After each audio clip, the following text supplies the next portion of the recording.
मित्रांनो, आज रथसप्तमी आणि त्याच निमित्ताने आज आपण श्रवण करणार आहोत माघ शुक्ल सप्तमी रथसप्तमीची कथा.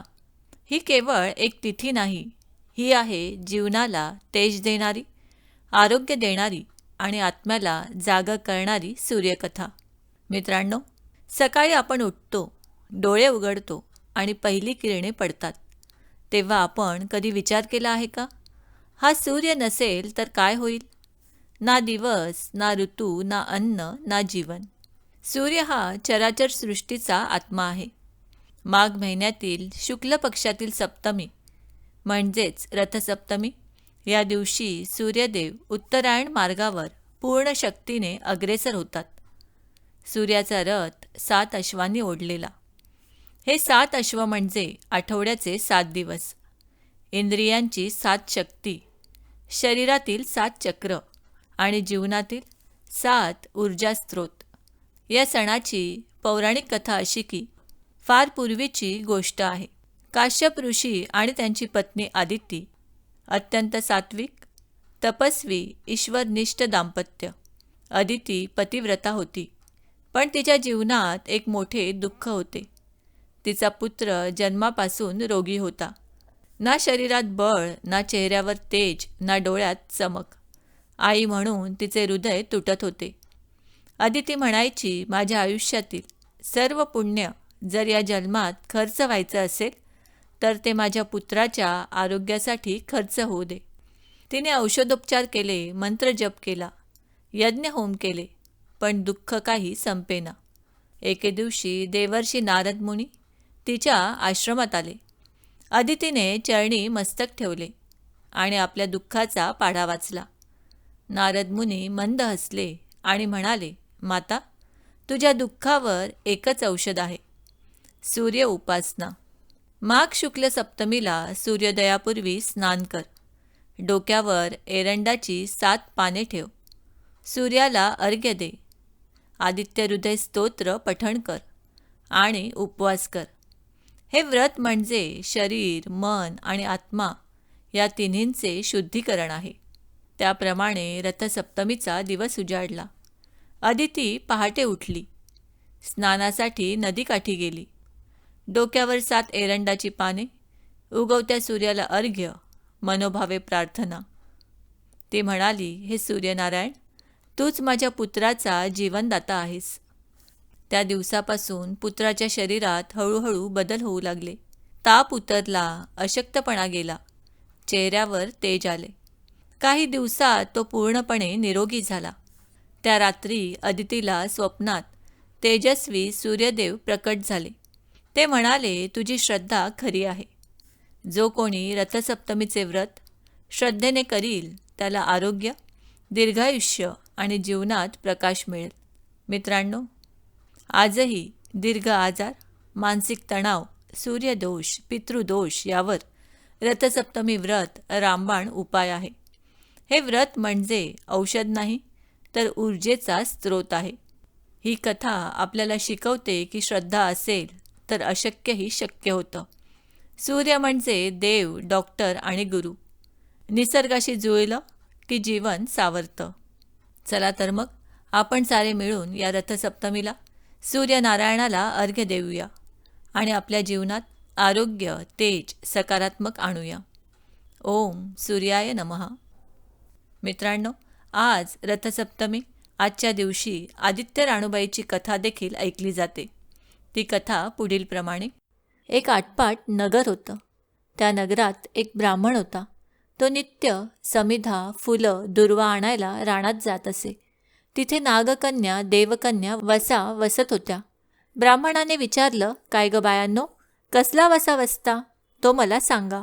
यावर नागकन्या आणि देवकन्या त्याला म्हणाल्या, तुला रे वसा कशाला हवा? उठशील, मातशील, घेतला वसा टाकून देशील. ब्राह्मण म्हणाला, उतणार नाही, मातणार नाही, घेतला वसा टाकणार नाही. तेव्हा त्या म्हणाल्या, श्रावण मास येईल तेव्हा पहिल्या आदित्यवारी मौन्यानं मुकाट्याने उठावं, सचीळ वस्त्रासहित स्नान करावं, अग्रोदक पाणी आणावं, विड्याच्या पानांवर रक्तचंदनाची आदित्य राणूबाई काढावी, 6 रेगांचं मंडळ करावं, 6 सुतांचा तातू करावा, त्याला 6 गाठी द्याव्या. पान फूल वाहावं, पूजा करावी. पानाचा विडा, फुलांचा झेला, दशांगांचा धूप, गुळ खोबऱ्याचा नैवेद्य दाखवावा. 6 मास चाळावी, 6 मास पाळावी. माघी रथसप्तमी संपूर्ण करावं. संपूर्णाला काय करावं?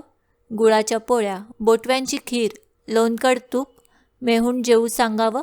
असेल तर चिरपोळी द्यावी, नसेल तर जोडगळसरी द्यावी. ती नसेल तर 2 पैसे दक्षिणा द्यावी आणि आपल्या वशाचं उद्यापन करावं. असा वसाय ब्राह्मणाने केला.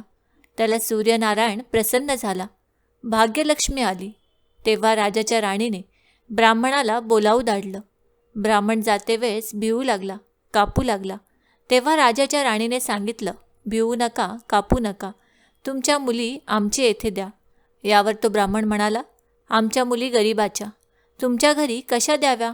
दासी कराल, बटकी माराल. राणी म्हणाली, दासी करीत नाही, बटकी करीत नाही. राजाची राणी करू, प्रधानाची राणी करू. मार्गेश्वराचा महिना आला. ब्राह्मणाने लगीन करून मुली दिल्या. एक राजाच्या घरी दिली, दुसरी प्रधानाच्या घरी दिली. गेल्या पावली मुलींचा समाचार घेतला नाही. 12 वर्षांनी समाचारास ब्राह्मण निघाला. राजाच्या घरी गेला. लेकीने बसायला पाट दिला, पाय धुवायला पाणी दिलं. बाबा बाबा, गूळ खा, पाणी प्या. गूळ खात नाही, पाणी पित नाही. माझी कहाणी करायची आहे, ती तू ऐक. तुझी कहाणी ऐकायला मला वेळ नाही. राजा पारधीला जाणार आहे, त्याला जेवायला उशीर होईल. तोच त्याचे मनात राग आला. तेथून निघाला, प्रधानाच्या घरी गेला. तिने पाहिले, आपला बाप आला, म्हणून बसायला पाट दिला, पाय धुवायला पाणी दिलं. बाबा बाबा, गूळ खा, पाणी प्या. गूळ खात नाही, पाणी पित नाही. माझी कहाणी करायची आहे, ती तू अगोदर ऐक. तुझी कहाणी नको ऐकू तर कोणाची ऐकू? घरात गेली. उतरंडीची 6 मोते आणली. 3 आपण घेतली, 3 बापाच्या हातात दिली. त्याने मनोभावे कहाणी सांगितली. लेकीने चित्तभावे ती ऐकली. नंतर जेवून खाऊन बाप आपल्या घरी आला. बायकोने विचारले, मुलींचा समाचार कसा आहे? जिने कहाणी ऐकली नाही ती दरिद्राने पिडली, दुःखाने व्यापली. राजा मुलखावर निघून गेला. जिने कहाणी ऐकली होती ती भाग्याने नांदत आहे.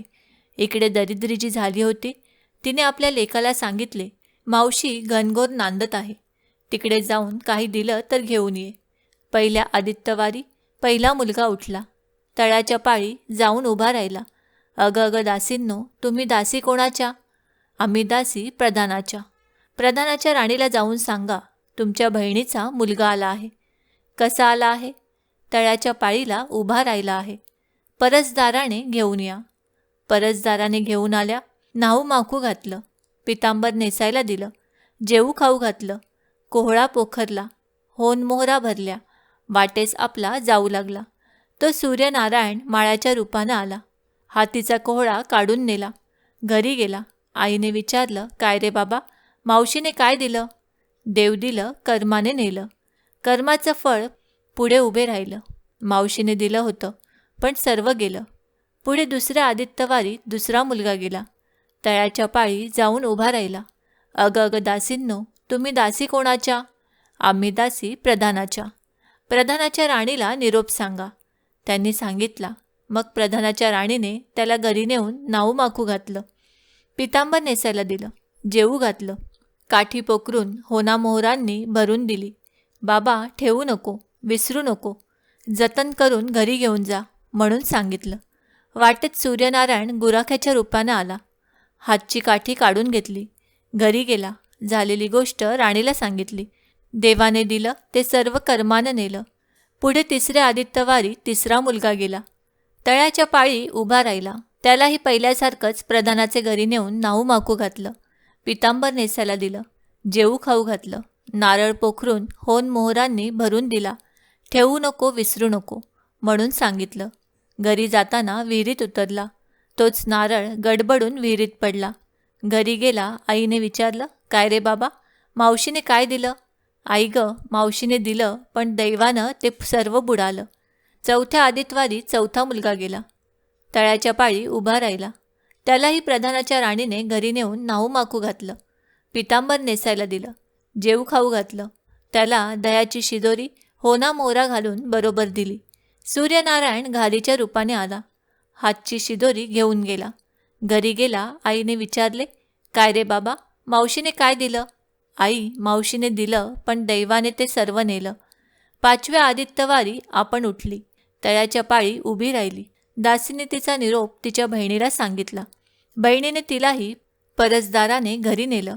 नाऊ घातलं, माखू घातलं, पाठ बसायला दिला. प्रधानाची राणी आदित्यवाराची कहाणी करू लागली. काय वसा करतेस तो मला सांग, बहीण म्हणाली. अगं अगं चांडाळणी, पापिनी, बापाची कहाणी ऐकली नाहीस म्हणून तुला दारिद्र्य आलं. राजाच्या राणीने विचारले. याला बहिणीच्या घरी राहिली. श्रावणास आला. सांगितल्याप्रमाणे सूर्यनारायणाची पूजा केली. इकडे राजाला भाग्य आलं. राजाने बोलावू धाडलं. मावशी मावशी, तुला छत्र आली, चामरं आली, पाईक आले, परवर आले. मला रे पापिणीला छत्र कोठली, चामरं कोठली, पाईक कोठले, परवर कोठे? बाहेर जाऊन दाराशी बघतात तो राजा बोलावू आला आहे. राजा आला तशी घरी जायला निघाली. एकमेकींना बहिणी बहिणींनी अहेर केले. वाटेनं जाऊ लागली. पहिल्या मजलेत स्वयंपाक केला. राजाला वाढलं, मुलांना वाढलं, आपलं पान वाढून घेतलं. तो कहाणीची आठवण झाली. करा रे हाकारा, पिटा रे डांगोरा, नगरात कोणी उपाशी आहे का, याचा शोध करा. तुझ्या बाईची कहाणी ऐकून मला काय फळ, माझं पोट भरलं पाहिजे, असे म्हणून तो राणीकडे आला. तशी 6 मोते राणीने घेऊन 3 त्याला दिली, 3 आपल्या हातात ठेवली. मनोभावे कहाणी सांगितली. चित्तभावे त्याने ऐकली. त्याची लाकडाची मोळी होती, ती सोन्याची झाली. तो म्हणाला, बाई बाई, कहाणी ऐकल्याचं एवढं फळ, मग वसा घेतल्याचं काय फळ? काय वसा आहे तो मला सांगा. तुला रे वसा कशाला हवा? उठशील, मातशील, घेतला वसा टाकून देशील. यावर तो म्हणाला, उठणार नाही, मातणार नाही, घेतला वसा टाकणार नाही. तेव्हा वसा मागितला. पुढे दुसऱ्या मजलेच गेली. स्वयंपाक केला. राजाला वाढला, मुलांना वाढलं, आपलं पान वाढून घेतलं. तेव्हा कहाणीची आठवण झाली. करा रे हाकारा, पिटा रे डांगोरा, नगरात कोणी उपाशी आहे का, याचा शोध करा. उपाशी नाही, काही नाही. माळ्याचा मळा पिकत नाही, विहिरीला पाणी लागत नाही. असा एक माळी चिंतेने बसला आहे. त्याला हाक मारली, आमच्या बाईची कहाणी ऐक. तो आला. राणीने 6 मोते घेऊन 3 आपण घेतली, 3 माळ्याला दिली. राणीने कहाणी मनोभावे सांगितली. चित्तभावे माळ्याने कहाणी ऐकली. माळ्याचा मळा पिकू लागला. विहिरीला पाणी आलं. तो म्हणाला, बाई बाई, कहाणी ऐकल्यावर एवढं फळ, मग वसा घेतल्याचं काय फळ? काय वसा असेल तो मला सांगा. मग राणीने त्याला वसा सांगितला. पुढे तिसऱ्या मजलेच गेली. स्वयंपाक केला. राजाला वाढलं, मुलांना वाढलं, आपलं पान वाढून घेतलं. तेव्हा कहाणीची आठवण झाली.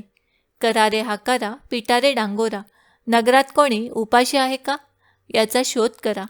उपाशी नाही, काही नाही. एक म्हातारी, तिचा एक मुलगा वनात गेला होता. एक डोहात बुडाला होता. एक सर्पाने त्याला खाल्लं होतं. त्यामुळे चिंताक्रांत बसली होती. तिला म्हणाले, आमच्या बाईची कहाणी ऐकू. ती म्हणाली, कहाणी ऐकून मी काय करू? मी मुलांसाठी रडते आहे. बरं, येते मग. ती राणीकडे आली. राणीने पहिल्याप्रमाणे तिला कहाणी सांगितली. तिने चित्तभावे ऐकली. तिचा मुलगा वनात गेला होता, तो आला. डोहात बुडाला होता, तो आला. सर्पाने खाल्ला होता, तो आला. ती म्हणाली, बाई बाई, कहाणी ऐकल्याचं हे फळ, मग वसा घेतल्याचं काय फळ? काय वसा तो मला सांगा. मग राणीने तिलाही वसा सांगितला. पुढे 4थ्या मजलीस गेली. स्वयंपाक केला. राजाला वाढलं, मुलांना वाढलं, आपलं पान वाढून घेतलं. तेव्हा कहाणीची आठवण झाली. करा रे हाकारा, पिटा रे डांगोरा, नगरात कोणी उपाशी आहे का, याचा शोध करा. उपाशी नाही, काही नाही. काणा डोळा माणसाचा गोळा, हात नाही, पाय नाही, असा एक मनुष्य रस्त्यामध्ये होता. त्याच्या अंगावर तांब्याभर पाणी ओतलं. पालथा होता. तो उताणा केला. 6 मोते होती. 3 मोते त्याच्या बेंबीवर ठेवली, 3 मोते आपण घेतली. राणीने मनोभावे कहाणी सांगितली. ती त्याने ऐकली. त्याला हातपाय आले. देह दिव्य झाला. तो म्हणाला, कहाणी ऐकल्याचं एवढं फळ, मग वसा घेतल्याचं काय फळ? काय वसा तो मला सांगा. मग राणीने त्याला वसा सांगितला. 5व्या मुक्कामाला घरी आली. स्वयंपाक केला. सूर्यनारायण जेवायला आले. 7 दरवाजे उघडले. लोह गंगाळ पाणी तापवलं. षडच पक्वान्न जेवायला केली. सूर्यनारायण भोजनाला बसले. त्यांना पहिल्या घासाला केस लागला. ते म्हणाले, अगं अगं, कोणा पापिणीचा केस आहे? राजाच्या राणीला 12 वर्ष दरिद्र आलं होतं. तिने आदित्यवारी वळचणीखाली बसून केस विंचरले. काळ चवाळ डोईचा केस, वळचणीची काडी डाव्या खांद्यावरून वेशीबाहेर टाकून दे. राजाच्या राणीला सूर्यनारायणाचा कोप झाला. तसा कोणाला होऊ नये. ब्राह्मणाला, मोळी विक्याला, राजाच्या राणीला, माळ्याला, म्हातारीला, कोणा डोळा माणसाचा गोळा इतक्यानं जसा सूर्यनारायण प्रसन्न झाला, तसा तुम्हा आम्हा हो. ही 60 उत्तराची कहाणी 5 उत्तरी सुफळ संपूर्ण. ओम सूर्याय नमः.